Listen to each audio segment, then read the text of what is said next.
రైతుల కోసం ప్రధాని నరేంద్ర మోడీ ఎన్నో అవకాశాలను కల్పించారని కేంద్ర మంత్రి నితిన్ గడ్కరీ అన్నారు. పేదరికానికి గల కారణం పనికిరాని ఆర్థిక సంస్కరణల వల్ల గత ప్రభుత్వంలో ప్రజలు ఎన్నో ఇబ్బందులు పడ్డారని ఆయన అన్నారు.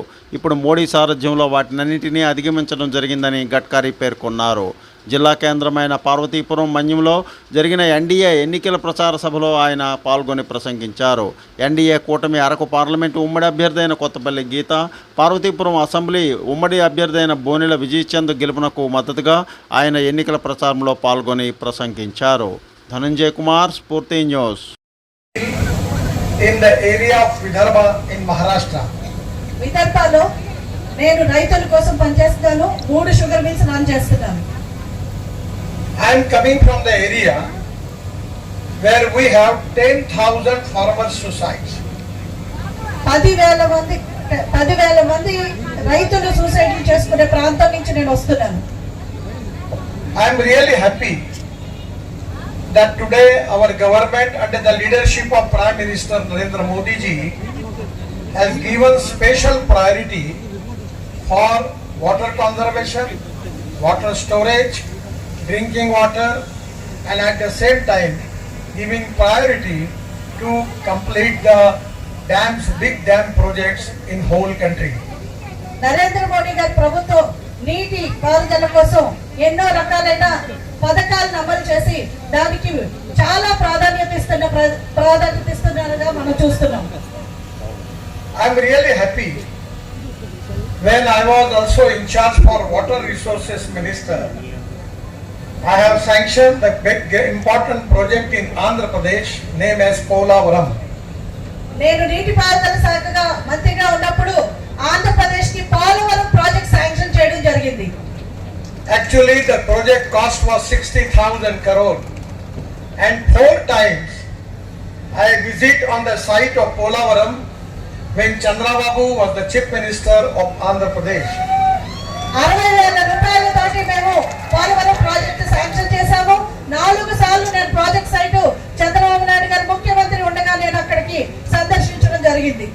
But I am really unhappy that because of the politics in the state still the Polavaram is not completed.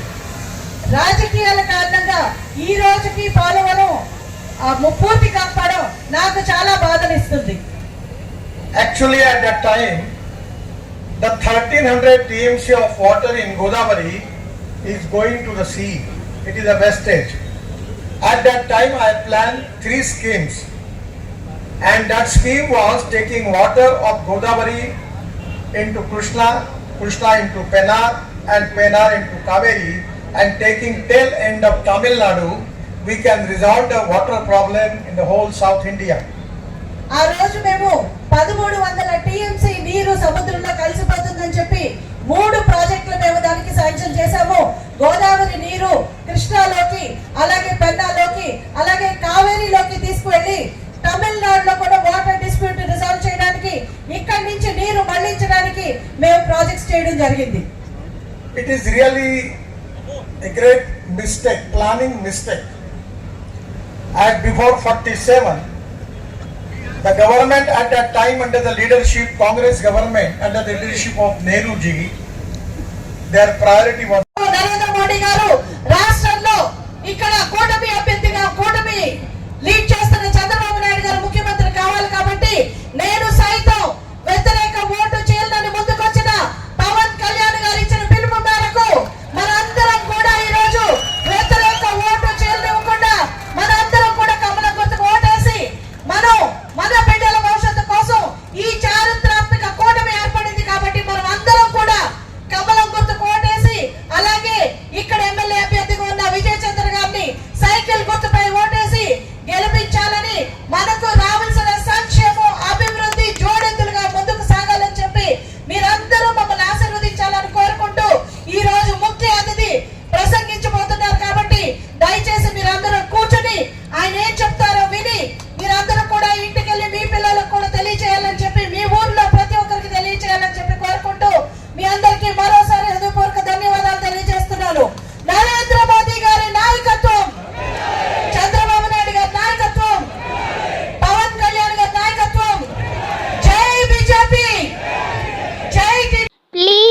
like, share, subscribe our channel.